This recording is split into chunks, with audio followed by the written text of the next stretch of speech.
Hello there, Aries sign. Welcome to your monthly reading. So this reading is for the month of September for Aries, Sun, Moon, Rising, Venus. Aries, hindi lahat ng Aries maka-resonate sa reading na to. So takes what resonates and leave the rest.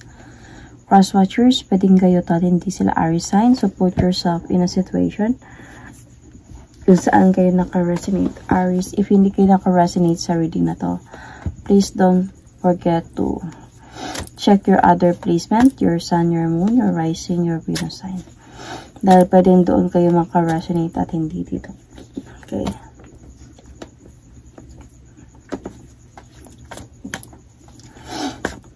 So, let's start. Ano yung gusto niyang sabihin sa'yo? So, ano yung pwedeng mangyari this month of September? Titignan muna natin what is happening right now.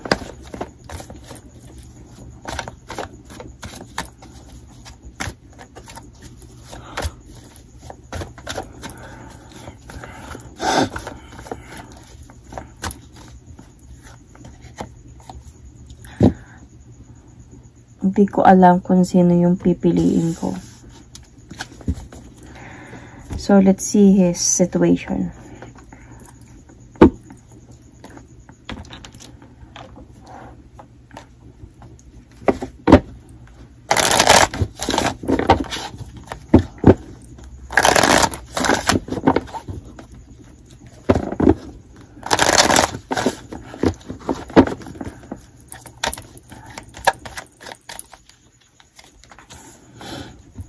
Access granted, social media, fake profile hiding.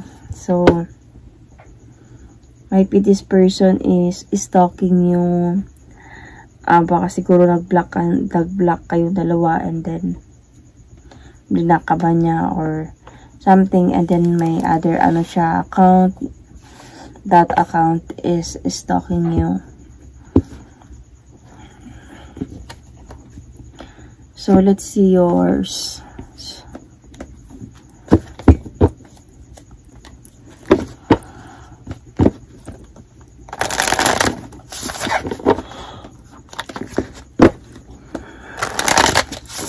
This is yours, your hidden secret, your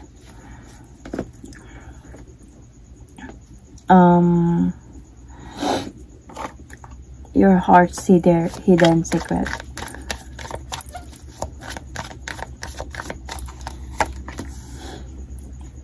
Cleansing, thrill, excitement, good time, ecstasy. So parang I think you are right now is just trying to be practical sa mga nangyayari.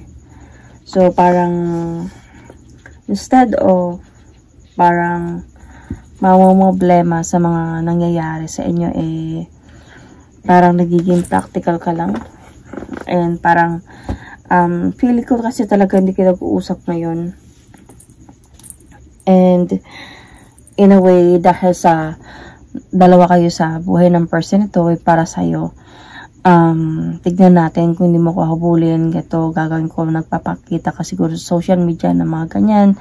What I mean is nagpapakita like, you are enjoying yourself, you are enjoying your life, you are trying not to chase this person, but then, itong person na to also is creating another account, could be, and stalking you, or something like that. So, hindi niya alam kung sino yung pipiliin. So, let's see what is really happening right now.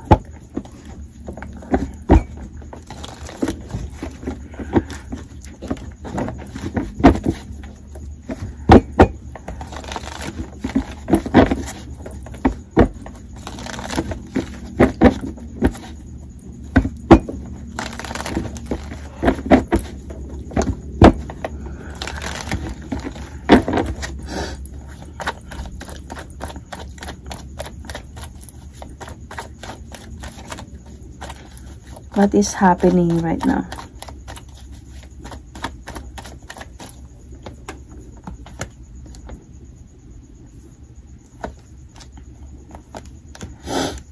Cheating. So, meron talagang cheating na nangyari dito. I think this person promised you something, new beginning could be, and then parang nakaramdam ka siguro na parang hindi natutupad to. Parang walang nangyayari. So, because of cheating. So, still this person, parang nakikita ko nga dito mahal ka pa din niya. Mahal ka pa din niya. And, yun na nga, while watching you, siguro, na having a good time, or something, parang hindi ka apektado sa mga nangyayari, parang mas lalo siyang, gustong humabol. Parang lalong ayaw niyang bumitaw because, kaya nga nandito nandito yung hindi ko alam kung sino yung pipiliin ko. So,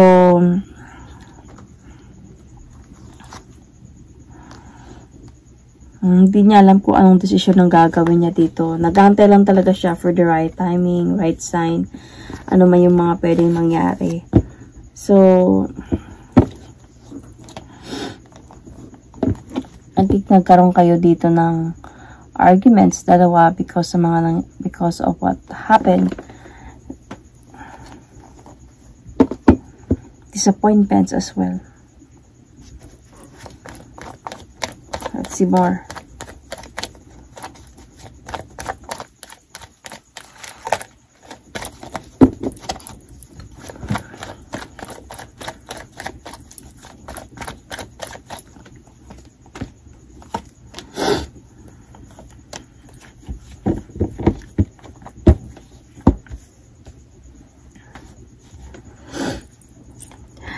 Okay, so para talagang hindi niya alam kung sino yung pipiliin niya kasi nandito na yung card ng hindi niya alam kung sino yung pipiliin. And napapa-challenge siya sa situation. He wanted to move forward towards with you. And yet parang siguro feeling ko dahil sa mga nangyayari ganito. Dahil sa mga nangyayari, nalaman mo yung totoo. Nagalit ka siguro and hindi mo siya kinakausap. I just really don't know if blinak mo siya or hindi mo lang siya kinausap. Okay, depende kung saan ka naka-resonate. So, para sa kanya, nakakaramdam siya ng pagka, like, nalalabo na kayo. Like,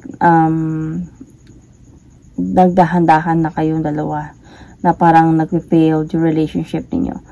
So, yung sa other person, hindi niya alam kung, example, parang nagkakaroon siya ng other options na if ever na hindi na mag-work yung sa inyo because of the clarity, siguro if ever na palagi na lang kayo mag-aaway or palagi na lang na hindi na magiging okay, then siguro para sa kanya lang to sa option niya na yun yung pipiliin niya yung isa. So, if ever naman na papatawarin mo siya, tatanggapin ulit siguro, ikaw din yung pipiliin niya. So far sa ngayon, as a point pa siya na napapa-challenge pa siya sa situation. Dahil as a point pa na medyo malabo pa yung sitwasyon, hindi niya maintindihan kung may chance pa or not. But nami-miss ka na niya and he wanted to take the leap of faith towards a new beginning with you. Ano ba yung nararamdaman niya para sa'yo?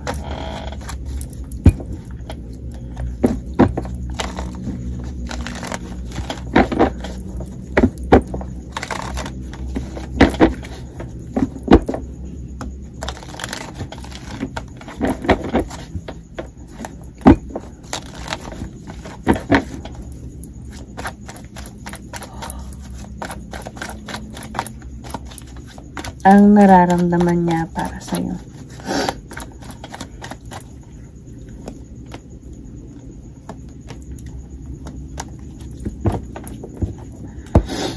Okay, parang napapagod na siya.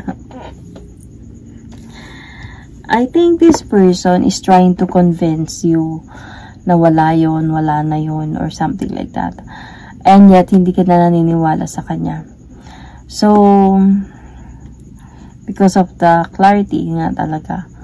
So, ngayon parang napapagod na siguro siya to explain to you. Kasi yun nararamdaman niya to explain, trying to convince you or something. Kayo siguro yung matagal dito. Madami kayong pinagdaanan ng person na to. So,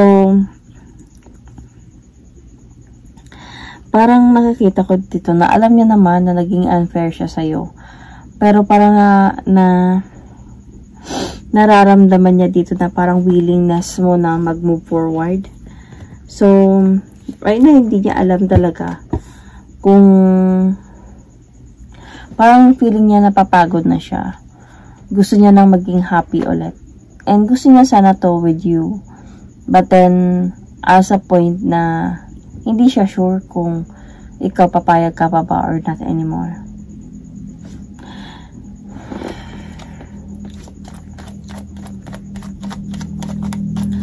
Ano naman yung nararamdaman mo sa sitwasyon na to?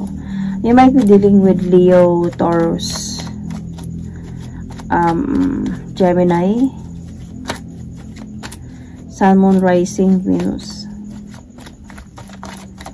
Ano yung nararamdaman mo? Aries.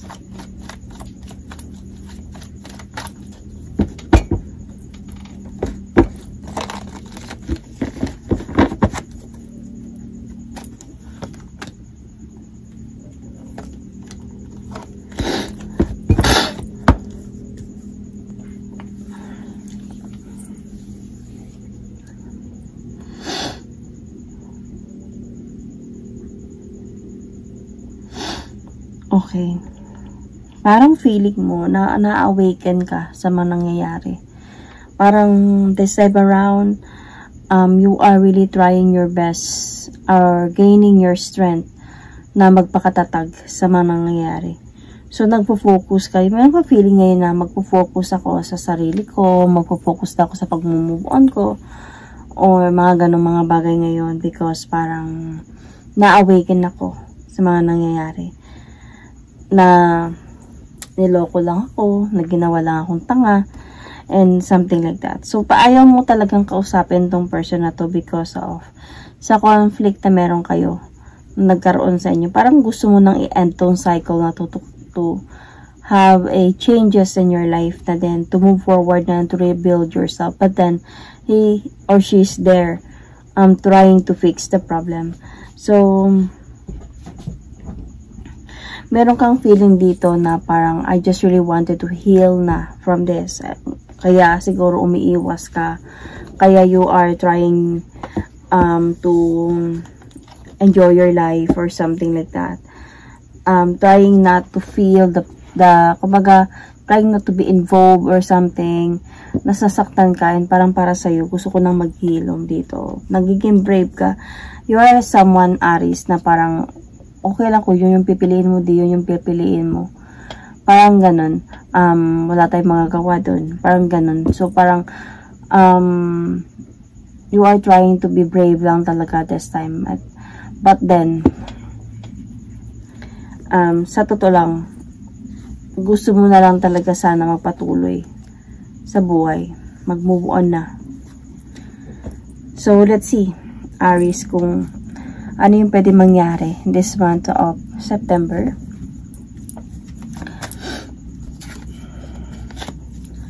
Ano yung gusto niyan sabihin, pwedeng gusto niyan sabihin sa'yo this month of September or more.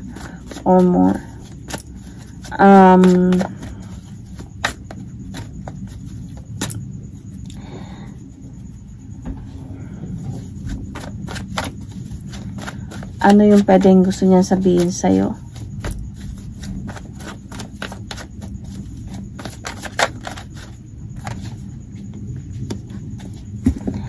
Hinahanap-hanap kita.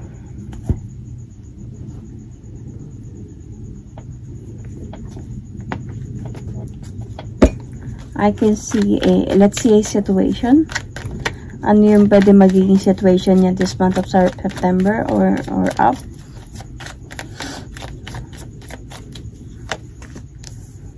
Oh, okay. And your heart's hidden secret.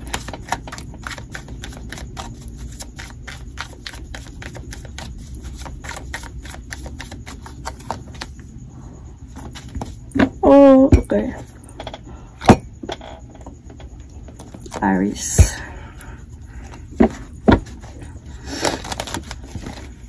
Alam mo, this September, Aries, Itong person na to, kasi feeling ko ikaw talaga yung umiwas sa taong ito. Pwedeng, hindi mo na talaga siya kinausap pa. Kaya hinahanap-hanap kita. And itong twin flame na to, it doesn't have to be na twin flame kayong dalawa. But then, ang para sa kanya is, he felt that way. Na he felt like you are still connected to each other. Yet, parang kahit hindi kayo nag-uusap dalawa, feeling mo you are connected pa din to this person. I mean, feeling niya you are connected pa din to you. And might be he or she need to learn some lessons. And, meron siyang feeling of something like that sa sitwasyon niya. And then, in this month of September, might be this person is spiritual. Nagkakaroon sa kanya ng spiritual awakening, could be. And mali yung mga ginagawa ko, dapat ganito. Maybe this is just a lesson to learn. And I still feel her or him. And, I will going to try to find her ways para, kausapin siya or something like that. Pero on your part kasi, Aries, is already final na yung decision mo. Parang farewell na to. You already leave this person behind, and for you, this is already the closure na wala na, tama na.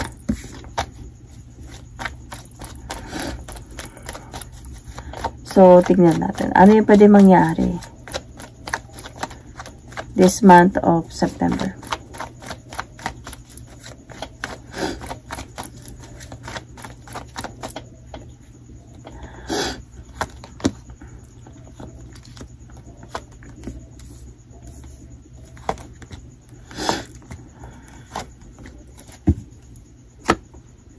Okay. So, this month of September, there is a possibility of hindi ko, kumbaga, trying itong person na to na makipagbalikan talaga sa'yo. Even dito, nga doon din naman yun eh. So, and then this month of September, ganun din yun. Parang makakaramdam na din siya dito ng parang gusto niyang ayusin yung mga dapat ayusin. And, but the thing here is, makakaramdam pa rin siya dito ng coldness from you. So, on your part kasi, hindi ka na nagiging masaya. O hindi na magiging masaya pa kung tatanggapin pa kita ulit. Pero sa totoo lang, even ikaw, namimiss mo naman siya. Namimiss mo siya, Aries. It's just that, you made the final decision na. Kasi feeling mo kasi, alam ko na kasi. So, parang lagi na lang siguro tayo mag-aaway or hindi lang din tayo magkakaintindihan. Every time, pag maalala ko yung kalukuhan mo.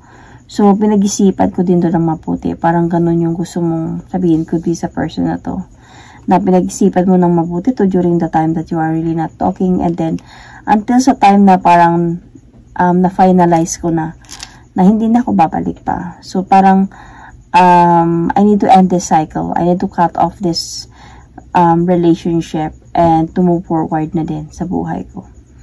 So, though kahit namimiss mo siya, sa totoo lang na namimiss mo to, pero parang you are really brave and strong enough to decide na hindi na. Because of, nahihirapan ka na din na every time na naiisip mo yung panloloko niya. So, Aries, I can see here, okay, I can see here that might be this month of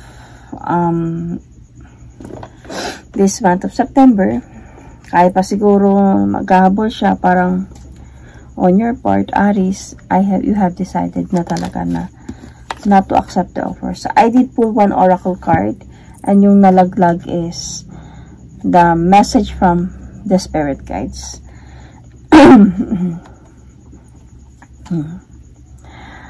You wouldn't plant a seed and then dig it up every few minutes to see if it has grown. So why do you keep on questioning yourself, your hard work, and your decisions? Have patience, stop overthinking, and keep watering your seeds. So, maybe sometimes, dahil nga namimiss mo siya, Aries, siguro napapa-question ka, tama ba itong ginawa ko? Tama ba itong decision ko? So, sinasabi dito na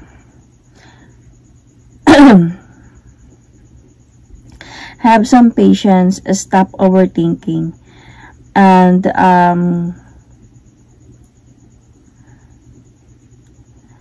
hindi mo kailangan siguro daw, I think this is also for your person, na hindi kailangan i-check ng palagi kung ano nangyayari, kung ganyan, ano na yung magiging resulta, ano na yung magiging ganyan. So, parang let it be, go with the flow. If ito talaga yung para sa inyo na maghiwalay talaga kayo, then it will be. Kung one day na maghiwalay man kayo, siguro after 5 years or even 3 years, ganyan, and nagkabalikan kayo ulit, meaning there's a possibility na may connection talaga sa inyong dalawa. Okay, so hindi nyo kailangan matakot na, lalo na ito, hindi ito para sa part ni Aries, but sa part sa other person na, hindi kayo dapat matakot na hindi na kayo kinakausap ng Aries, wala nang patutunguhan to, wala nang papupuntahan to, wala nang chance na magkabalikan pa. Hindi ibig sabihin na hindi na kayo nakausap, wala nang chance. You never know, this time around, ito yun, final decision niya na to na hindi ka nabalikan. But, you know, bilog ang mundo, umiikot ang mundo. So, there's a possibility of changing their minds, lalo na if you're doing the right thing na after sa mga nagawa mo, papakita mo na wala ka nang ginagawa. And clear ka na and willing ka pa din na tanggapin, willing ka pa din na si Aries pa din yung gusto mo makasama habang buhay. Then there is a possibility that Aries could also understand. May balay mo, etong si Aries is like one day mapapatakot ka niya ulit. So do kahit sabi natin na finalize na, kaya nga sinasabi ito, sinasabi dito na hindi kailangan na every few minutes to see if it has grown. So why do you keep on questioning yourself? Maybe this is for the other person. This is for your person, Aries, and not to you. So yun. That is my reading for you, Aries. I can see also signs. You might also be dealing with Gemini, Virgo, Taurus, Pisces, Capricorn, Aquarius, Leo, Sun, Moon, Rising, Venus, Libra. So yun. Thank you and God bless.